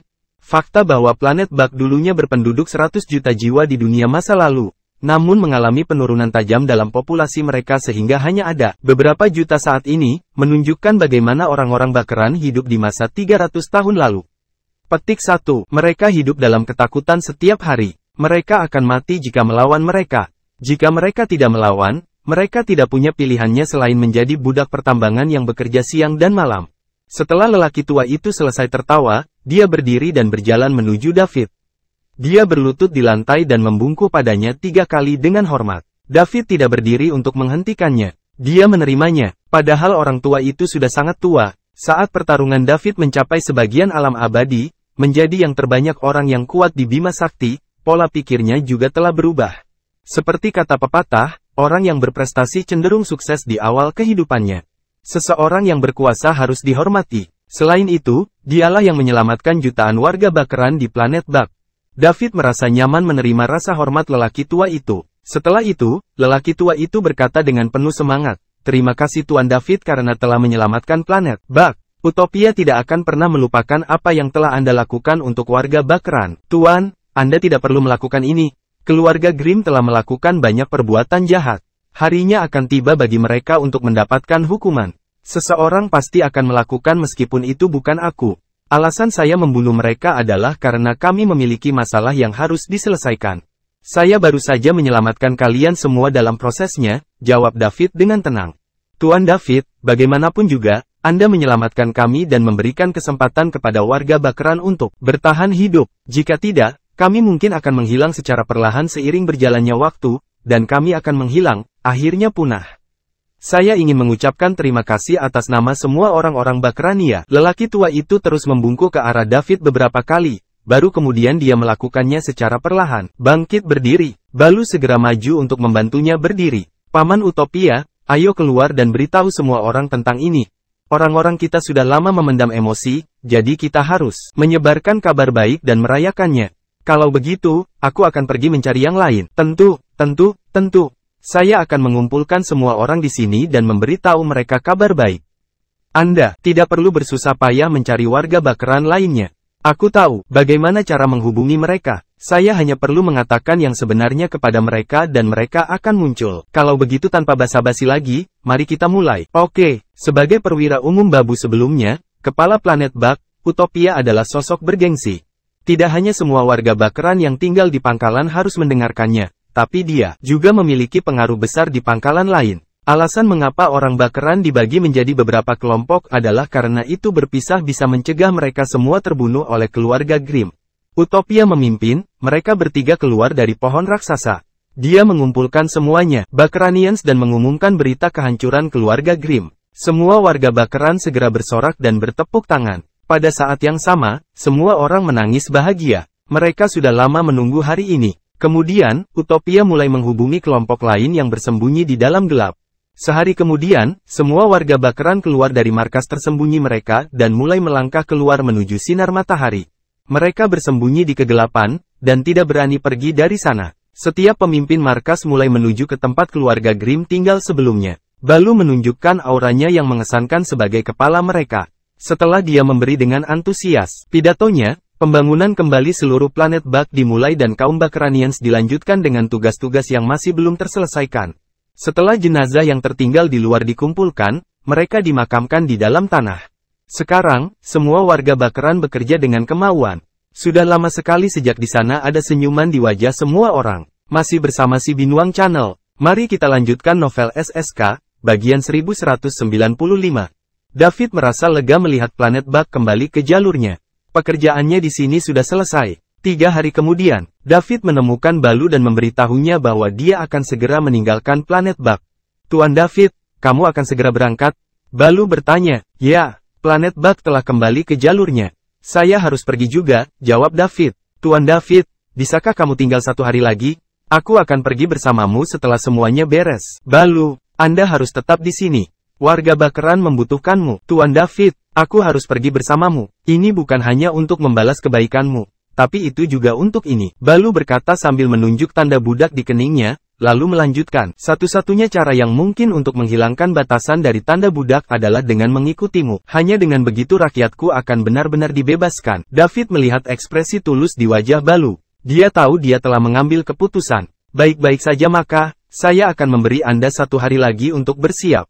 Kita akan meninggalkan planet Bug besok. Karena kamu akan mengikutiku kemana-mana di masa depan, berhentilah memanggilku Tuan. David, panggil aku David, seperti yang dilakukan Mia. David berbalik dan pergi setelah itu. Balu, yang berada di belakangnya, membungkuk dan mengucapkan terima kasih, David. Pada malam hari, David hendak beristirahat. Ketuk-ketuk-ketuk, ada ketukan di pintu. Masuk, kata David. Balu mendorong pintu hingga terbuka dan masuk. Seseorang ada di belakangnya, dan itu ternyata orang tua itu, Utopia. Saya minta maaf, David, maaf mengganggumu. Balu meminta maaf. Ini masih awal, apa masalahnya? Tanya David. Paman Utopia bilang dia perlu bicara denganmu. David mengalihkan pandangannya ke Utopia. Saat ini, Utopia berkata kepada Balu, Balu kecil, ada yang ingin kubicarakan dengan Tuan David. Silakan keluar sebentar. Oke, David, Paman Utopia, luangkan waktumu. Balu berbalik dan meninggalkan ruangan setelah itu, dan dia menutup pintu. Tuan tua, ada apa? David bertanya dengan rasa ingin tahu. David bingung, mengapa orang tua itu datang mencarinya? Apakah mereka tidak akrab satu sama lain? Meskipun dia menyelamatkan orang-orang Bakeran, orang tua itu berlutut di hadapannya dan mengucapkan terima kasih. Apalagi yang bisa terjadi? Utopia membungkuk kepada David terlebih dahulu, dan baru kemudian dia berbicara. Kami, warga Bakeran, tidak akan pernah melupakan kehebatan Tuan David, kebaikan dan apa yang telah Anda lakukan untuk planet Bug. Namamu akan tercatat di sejarah dan diwariskan kepada generasi berikutnya. Planet generasi berikutnya, Bug akan mengingat hari-hari kelam itu dan mengingat kebaikan Anda. David tidak tahu apakah dia harus menangis atau tertawa. Itulah yang ingin dia katakan padanya. Apakah ada kebutuhan untuk berkunjung dan memberitahunya tentang hal ini pada jam seperti ini? Tuan tua, tidak perlu melakukan itu. Tidak ada masalah sama sekali, dan saya mungkin akan lupakan ini segera. Tuan David telah melakukan banyak perbuatan baik. Adalah normal untuk melupakannya. Bahkan, meskipun itu bukan masalah bagimu, itu sangat berarti bagi planet Bug.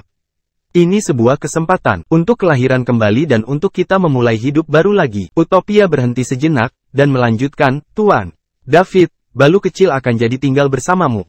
Tolong jaga Balu kecil dengan baik. Aku tahu dia ingin mengikuti Anda berkeliling untuk melihat galaksi. Dia akan mencari cara untuk menghilangkan kutukan itu. Aku tahu, itu tidak akan mudah baginya. Aku akan menyerahkan Balu kecil padamu. Tidak masalah, Tuan tua. Aku tidak akan membiarkan apapun terjadi pada Balu sejak dia bersama saya. Adapun tanda budak, itu adalah kutukan jahat yang telah dilemparkan ke seluruh tubuh planet. Saya minta maaf, aku juga tidak bisa berbuat apa-apa. David menggelengkan kepalanya dan menjawab, Tuan David, kamu tidak perlu merasa menyesal. Ini adalah nasib kita. Aku datang mencarimu. Hari ini bukan sekedar untuk mengungkapkan rasa terima kasihku, ada juga sesuatu yang ingin aku berikan kepada Anda. Utopia meraih saku baju di tangannya, dan dia hendak mengambil sesuatu. Masih bersama si Binuang Channel. Mari kita lanjutkan novel SSK, bagian 1196. David langsung menolaknya saat mendengar lelaki tua itu hendak memberi dia sesuatu. Tidak apa-apa, Tuan tua. Saya tidak membantu Anda semua untuk mendapatkan sesuatu. Kembali, jangan lakukan ini. Aku punya semua yang kubutuhkan. Ayolah, dia berada di sebagian peringkat alam abadi sekarang. Apalagi yang tidak bisa dia lakukan. Memiliki, selain beberapa poin mewah, dia memiliki semua yang dia butuhkan. Selain itu, barang bagus apa yang dimiliki tempat kecil seperti planet Bug? Namun, David baru saja selesai mengucapkan kalimatnya ketika perhatiannya tertuju langsung tertarik dengan barang yang ada di dalam kotak yang dibawa Utopia. Apa ini? Batu berbentuk oval. Saat Utopia membuka kotak itu, nafas menyegarkan segera memenuhi ruang. Hal itu membuat David merasa sel-selnya menari gembira di dalam tubuhnya. Dia ingin untuk mengeluarkan rangan nyaman dengan sangat buruk. Ini adalah pertama kalinya dia menghadapi situasi seperti itu. Ini pasti sesuatu yang bagus. Tuan David, tolong jangan menolaknya. Tidak ada yang bisa kami lakukan untuk membalas budi Anda, kebaikan dan apa yang telah Anda lakukan untuk planet Bug. Ini adalah sesuatu yang dilakukan orang-orang kami, ditemukan di salah satu tambang 10 tahun yang lalu. Saya berada di ambang kematian saat itu. Batu itu diserahkan kepadaku setelah itu. Saya sangat menyukainya, jadi saya menyimpannya di sampingku sepanjang waktu. Saya tidak menyangka tubuh saya akan sembuh secara ajaib sejak hari itu, dan saya masih hidup sampai hari ini. Perlahan-lahan, saya menemukan bahwa batu itulah yang menghasilkan keajaiban. Bahkan, meskipun aku tidak tahu apa itu, aku tahu itu sesuatu yang bagus. Mungkin Tuan David akan membutuhkannya suatu hari nanti. Ini adalah hadiah dari Bakranians. Silakan simpan saja, Tuan David. Jika Anda menolak menerima hadiah kami, saya tidak akan berdiri. Hari ini, Utopia berlutut di tanah dan mengangkat batu di tangannya ke atas kepalanya. Jika David tidak mengambilnya, dia akan terus berlutut di tanah dan tidak akan berdiri.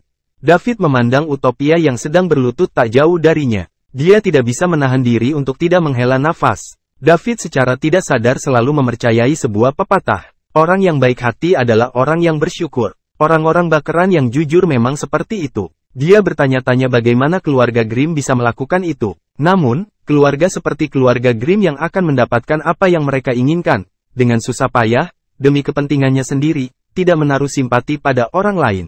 Mereka boleh melakukan apa saja asalkan bermanfaat bagi keluarga. Ada banyak kekuatan seperti mereka di wilayah kerajaan. Keluarga Tufin juga salah satunya. Bumi menyambut hangat Pavan ketika dia tiba di sana saat itu.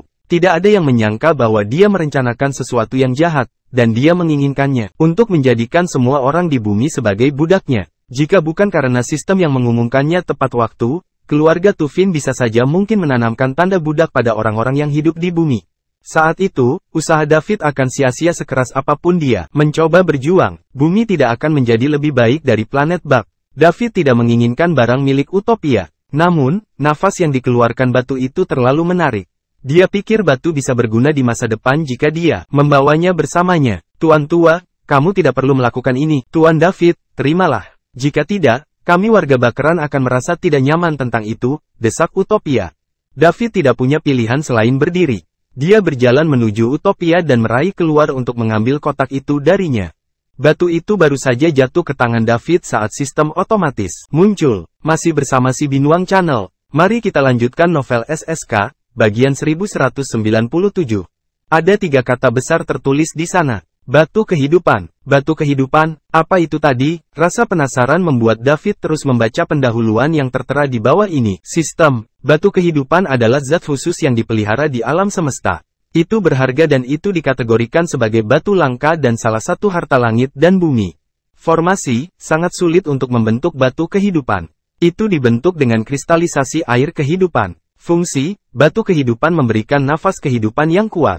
Hal ini dapat memperpanjang umur semua makhluk hidup di alam semesta setelah menyerapnya. Nilai, $5 triliun galaksi. Sistem memberikan pengenalan rinci tentang batu kehidupan. Namun, David sempat melewatinya dan akhirnya dia berhenti menggesernya. Pandangan untuk fokus pada berapa nilai batu itu. $5 triliun galaksi, meskipun tidak ada bandingannya dengan besi bintang 9 yang berubah, tetap saja luar biasa. David tidak menyangka akan menemukan harta karun langka di planet ultra kecil ini. Padahal batu kehidupan tidak banyak membantu David. Sekarang, sesuatu yang bisa memperpanjang umur seseorang akan terbukti berguna dalam hal ini. Masa depan. Terlebih lagi, poin utamanya adalah, David bisa mendapatkan 50.000 poin mewah dari itu. Inilah yang paling dibutuhkan David saat ini. Tuan tua, apakah Anda yakin ingin memberikan ini kepada saya? Apakah kamu mengetahui apa ini? Tanya David. Tuan David, karena aku sudah membawanya keluar, tidak ada alasan bagiku untuk mengambilnya kembali. Selain itu, apapun itu tidak sebanding dengan semua yang telah Anda lakukan untuk kami, jawab Utopia. Ini adalah batu kehidupan. Itu salah satu batu paling langka di antara harta karun langit dan bumi di alam semesta. Kesehatan Anda mungkin memburuk dan hari-hari Anda akan mengalami kesulitan setelah memberikan ini kepadaku. Tuan David, aku tidak menyesal bisa hidup sampai hari di mana rakyat kita pulih kembali mendapatkan kebebasan kita. Kamu tidak perlu mengkhawatirkanku. David melirik Utopia sekilas, merenung sejenak, dan berkata, ini, batu permata, aku juga menyukainya. Saya senang Pak David menyukainya. Saya senang sekali Tuan David menyukainya, kata Utopia dengan senyum di wajahnya. Senyumannya tidak terlihat bagus di wajahnya yang penuh kerutan. Namun, David merasakan perasaan dekat dengannya. Tetapi aku tidak bisa mengambil apa yang menjadi milikmu dengan cuma-cuma, kata David sambil menggelengkan kepalanya. Bagaimana kamu bisa mengatakan bahwa itu tidak ada gunanya? Anda adalah penyelamat planet Bug. Itu adalah terhormat bahwa Tuan David menyukai hadiah kami, Utopia segera menjawab. Tuan tua, inilah cara saya melakukan sesuatu. Tidak ada gunanya menawarkan bantuan kalian semua. Aku tidak bisa mengambil sesuatu yang begitu berharga darimu. Aku punya ide, dan ayo lihat apa pendapatmu tentang itu. Jika itu kesepakatan, aku akan mengambil batu kehidupan. Jika tidak berhasil, maka aku tidak bisa menerimanya. Silakan, Tuan David. Kemudian, David menceritakan kepadanya apa yang ada dalam pikirannya. Dia akan membayar sejumlah dolar galaksi untuk membeli batu kehidupan. Namun uang tersebut tidak akan diberikan langsung kepada Utopia. Itu tidak ada gunanya bagi mereka. Mereka terlalu jauh dari wilayah kerajaan. Terlebih lagi, jika dia memberinya 5 triliun dolar galaksi sekaligus dan meminta menghabiskannya di wilayah kerajaan, mereka mungkin tidak bisa hidup kembali. Yang dimaksud adalah mereka yang mempunyai tanda budak di keningnya menjadi lebih rendah statusnya. Jika seseorang yang lebih rendah memiliki begitu banyak uang, bukankah dia akan melukis target merah terang di punggung mereka? Oleh karena itu, David membuat rencana. Dia akan memberikan uang itu kepada Islik International Investment Limited, perusahaan sebagai dana khusus planet Bug. Kemudian, dia akan meminta perusahaan untuk membeli semua yang dibutuhkan planet Bug dan mengirimkannya ke sini. Sebaiknya beritahu Putri Astrid terlebih dahulu agar dia bisa membeli beberapa senjata militer canggih dari wilayah kerajaan dan dapatkan planet Bug bersenjata lengkap. Dia bisa membeli beberapa obat genetik untuk membangunkan orang-orang bakeran kemampuan potensial.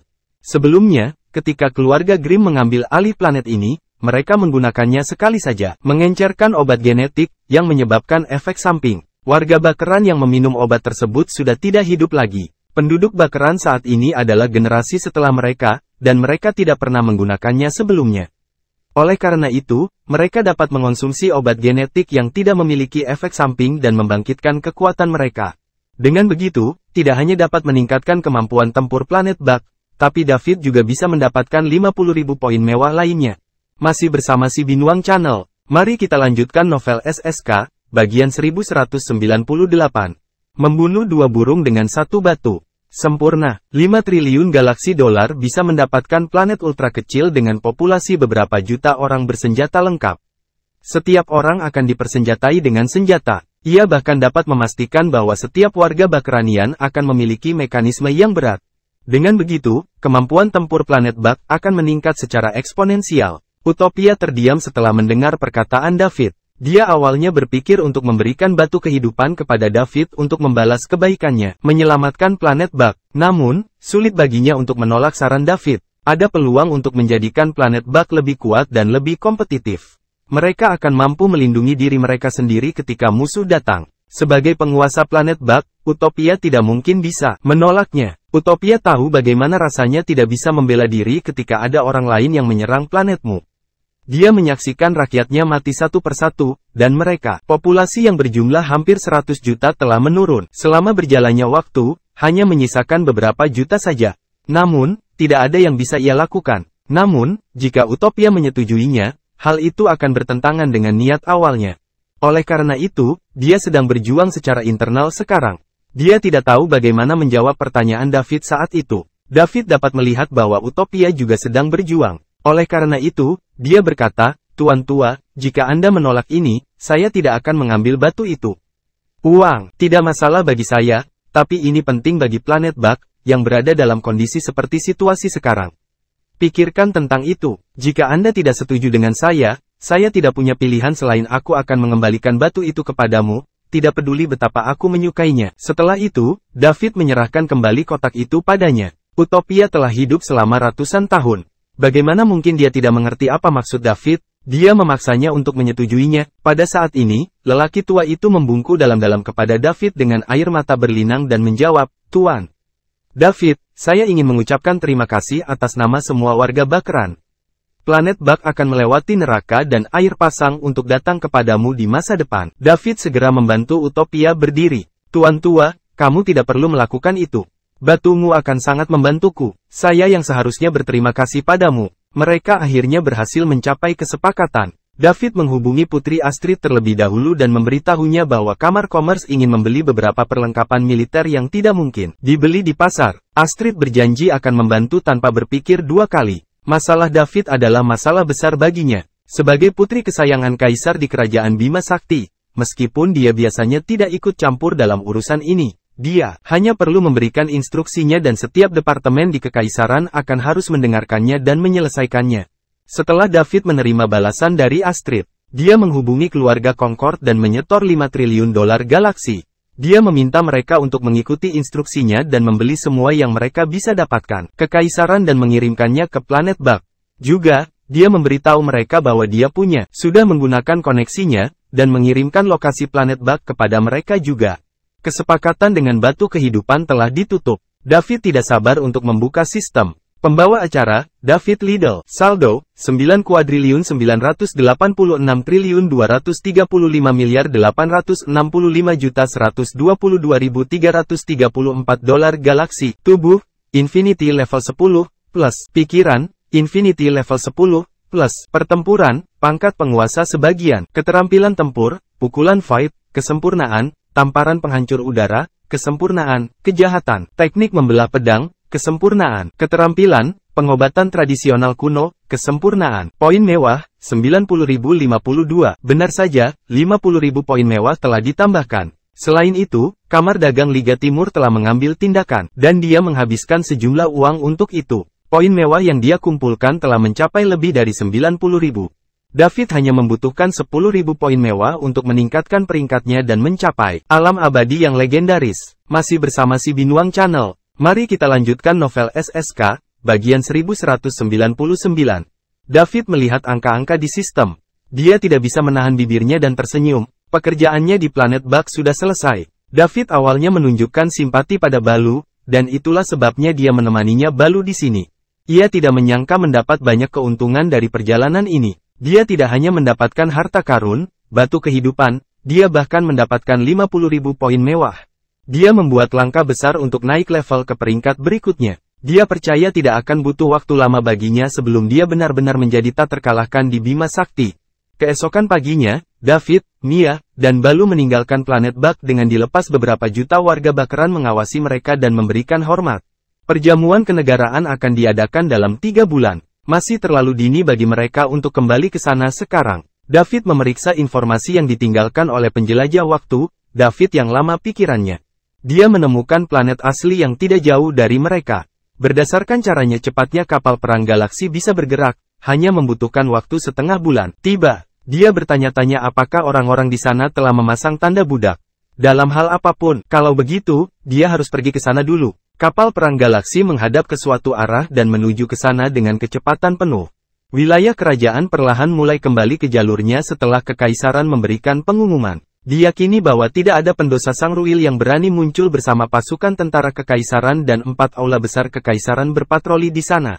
Saat ini, di sebuah arena di salah satu planet perdagangan di wilayah kerajaan, 2 binatang raksasa sedang bertarung dan menggigit satu sama lain dengan ganas. Penonton di sekitar mereka berteriak, "Bunuh dia, ayo, gigit dia sampai mati, bajingan, gigit dia, bodoh, jangan gigit pahanya. Tidak bisakah kamu mendengarku, apakah kamu belum makan? Kekuatan gigitanmu terlalu lemah." Segera, salah satu binatang itu mengeluarkan tangisan yang menyakitkan dan pertempuran para binatang itu pun datang. Sampai akhir, hahaha, aku menang, saya kaya, aku kurang beruntung karena bertaruh pada monster ini. Ada penonton yang kalah, ada pula yang menang. Semua orang memasang taruhan mereka. Beberapa dari mereka menang dengan gembira, dan pasti ada beberapa yang kalah dan berada di tempat pembuangan sampah. Seorang pemuda lusuh melihat tiket taruhan di tangannya. Dia pingsan tergeletak di tanah, seolah-olah dia telah kehilangan seluruh kekuatannya. Dia bergumam, sudah berakhir. Semuanya sudah berakhir. Setelah beberapa saat, 2 pria parubaya berjalan ke arahnya. Salah satu dari mereka menendangnya dan berkata, "Wah, bagaimana itu? Apakah kamu menang? Bayar kami kembali sekarang. Kalau tidak, kami akan menghancurkan kakimu." Lihat wajahnya, dia pasti kalah lagi. Apakah dia punya uang untuk membayar kita kembali? Pria lain tersenyum dan menjawabnya, "Dia tidak punya uang untuk membayar kita kembali. Baik-baik saja maka, pergi dan bertarung. Kami persegi, terlepas dari apakah kamu menang atau kalah." Ketika pemuda itu mendengar mereka memintanya bertarung, dia berdiri dan bergidik dengan ekspresi ketakutan, "Tidak. Aku tidak pergi." Apakah mereka serius ketika memintanya untuk bergabung dalam pertarungan gladiator? Bukankah itu berarti kematian? Bahkan jika dia beruntung dan memenangkan pertarungan, dia akan terluka parah atau disabilitas. Dia tidak akan pernah menyetujui hal ini. "Anda tidak akan? Kalau begitu bayar kami." "Aku bangkrut. Saya kehilangan semua uang saya," jawab pemuda itu. "Kamu bangkrut? Lalu kenapa kamu tidak ikut berperang? Mungkin kami harus mematahkan anggota tubuhmu dan memberikannya kepada binatang buas." "Terserah Anda." Pria parubaya itu mencibir. Pemuda itu langsung menggedor, berlutut di tanah, dan memohon ampun. "Tolong biarkan aku pergi. Silakan. Aku berjanji akan membayarmu segera setelah aku mendapatkan uang." Masih bersama si Binuang Channel. Mari kita lanjutkan novel SSK, bagian 1200. "Melepaskanmu? Apa yang Anda katakan saat meminjam uang dari kami? Dan sekarang kamu memohon kami untuk melepaskanmu? Dengar, sudah terlambat. Bawa dia pergi." Kedua pria itu hendak membawa pergi pemuda itu. Pemuda itu tahu apa yang akan terjadi padanya setelah dibawa pergi. Dia segera meronta, berusaha melarikan diri. Namun, bagaimana kedua pria parubaya itu bisa membiarkan dia mendapatkan apa yang diinginkannya? Masing-masing dari mereka meraih salah satu lengannya, mengangkatnya, dan membawanya pergi dengan paksa. Tidak hanya penonton di sekitar mereka yang tidak menghentikan mereka, tapi mereka juga terlihat seperti itu. Mereka bermegah atas kemalangan satu sama lain. "Itu bukan urusan mereka. Biarkan aku pergi. Biarkan aku pergi. Biarkan aku bertemu bosmu. Saya punya bagian penting informasi untuk dijual kepadanya. Ini berita yang sangat besar. Anda akan menyesal tidak mengajak saya melihatnya. Dia akan membunuhmu jika dia mengetahuinya," teriak pemuda itu sambil berkata berjuang. Mereka berdua mengabaikannya dan terus mengangkatnya dan membawa mereka pergi. Itu benar, aku bersumpah itu benar kali ini. Tolong percaya padaku kali ini. Aku bersedia digantung di leher jika aku berbohong." Kedua pria itu berhenti dan saling bertukar pandang. Kemudian mereka bertanya, "Benarkah?" Ya, itu memang benar." Pemuda itu langsung menjawab, "Nak, sebaiknya kamu memikirkannya. Jika bos mengetahui Anda berbohong kepadanya, hidup Anda tidak hanya akan berubah menjadi neraka, kami juga akan mendapat masalah. Jangan salahkan kami karena melibatkan keluargamu dalam hal ini ketika saatnya tiba." Salah satunya, orang-orang itu memperingatkannya, "Jangan khawatir, Tuan. Aku tidak akan mengecewakanmu. Bos Anda akan memberi penghargaan kepada Anda ketika dia mengetahui informasi apa yang kuberikan padanya." Pemuda itu menjamin. "Keluarga, apakah dia masih memiliki anggota keluarga yang tersisa sekarang?" Mereka semua sudah pergi. Dia bahkan tidak berani menyebutkan namanya kepada orang lain. Dia takut dia akan mendapatkan dirinya terbunuh. Hanya saja meski kehilangan rumahnya, dia tidak bisa mengubah kebiasaan buruknya. Segala sesuatu yang dia ambil dari rumahnya saat itu mungkin sudah cukup baginya untuk menjalani sisa hidupnya. Sangat disayangkan dia menghabiskan semuanya di acara pertempuran, dan dia bahkan ikut terlibat hutang yang banyak, kalau bukan karena tidak ada lagi yang bisa dia lakukan saat ini. Dia akan hidup dalam pengasingan dan tidak keluar selamanya. Dia menjalani gaya hidup mewah saat itu. Sekarang, dia terjatuh dan keluar. Dia hanya berpikir untuk menjual informasi yang dia ketahui tentang keluarga. Kemudian, dia akan menemukan tempat tinggal yang tenang dan tidak keluar selamanya. Dia membayar utangnya. Pemuda itu dibawa ke ruang VIP di atas Kolosseum. Mereka bertiga baru saja sampai di depan pintu. Mereka mendengar suara yang tidak jelas. Perangan wanita keluar dari kamar. Dong dong dong, salah satu pria itu mengetuk pintu. "Siapa ini?" Suara tidak sabar datang dari dalam ruangan. "Bos, seseorang ingin bertemu denganmu. Dia bilang dia punya berita besar yang ingin diberitahukan kepadamu." Setelah beberapa saat, suara-suara terdengar lagi dari ruang VIP. "Masuk." Mereka bertiga mendorong pintu hingga terbuka dan memasuki ruangan. Yang terlihat adalah seorang pria yang menggendong dua wanita cantik di pelukannya, membelai mereka. Pipi wanita itu merah, namun, pemuda itu tampak kelelahan. Wajahnya sedikit pucat. Itu harus adalah konsekuensi dari terlalu memanjakan diri. "Bos." Kedua pria parubaya itu menyambutnya dengan hormat. "Apakah kamu yang mencariku?" Pria itu mengabaikan mereka berdua. Dia berbalik untuk melihat pemuda itu dan bertanya, "Ya, jika tidak semenarik yang kamu katakan, kamu mati."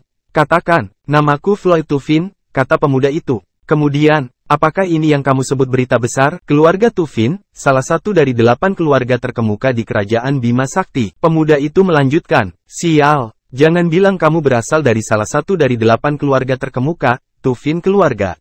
"Kamu benar, saya salah satunya," kata pemuda itu dengan nada serius. Terima kasih sudah bersama si Binuang Channel, jangan lupa mampir pada bagian selanjutnya, novel SSK, dan novel lainnya.